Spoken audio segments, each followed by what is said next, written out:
Dört evlat büyüttük bir göz odada, dört odamız oldu bir sığamadık.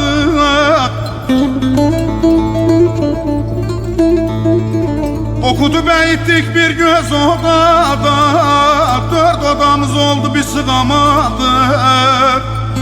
Çaresiz kaldık, gurbette kaldık. Elə dört odamız oldu kardeş, biz sığamadık. Gurbette kaldık, çaresiz kaldık.